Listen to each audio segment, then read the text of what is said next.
Hello, Greebutts, June day 15. I'm dressed. It's all secondhand, but there's a lot of it. So I have on leg warmers, long underwear, hoodie, cardigan.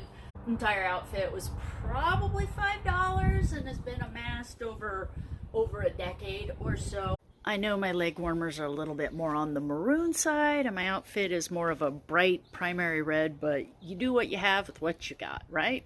We have a couple buckets of the clay soil you find in the ground around here that have been sitting in the shed, and I really need to use them up. So I am taking them and I'm adding them to the raised bed soil we've been buying in the bags. It helps the raised bed soil we purchased to go much further, and it also helps to get rid of those 5-gallon buckets filled with native soil around here that is mostly clay. If I took the time and extracted the clay, I have no doubt I could fire up some pottery from that stuff. Everything around here is solid clay. Oh look, the sun came out this afternoon. It's actually pretty nice out here. Check it out, I actually got to take my hoodie off.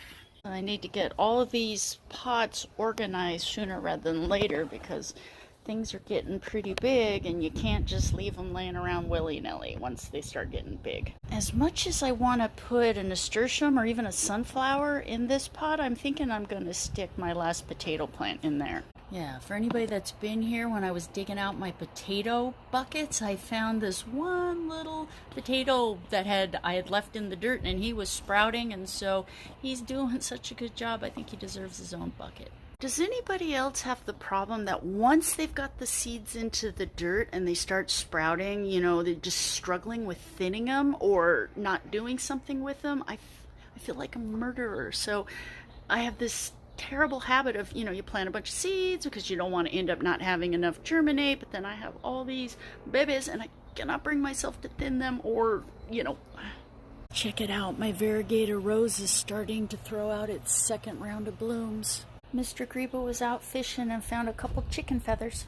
For anybody that's curious, right here, those are mine. Everything else, Mr. Grebo. He is a shoe-hooer. 1000%. Sorry for the heat pump. The shade garden is looking nice, and for the first time in my life, it looks like I might actually get green beans, and even the dragon tongues beans to live. Yay! Mr. Grebo is finishing up the beadwork on the medallion he's making. And here's the finished glass beadwork. Mr. Grebo taught himself how to do this and made himself a medallion. If you've made it this far in the video, leave father emojis. Or motorcycles.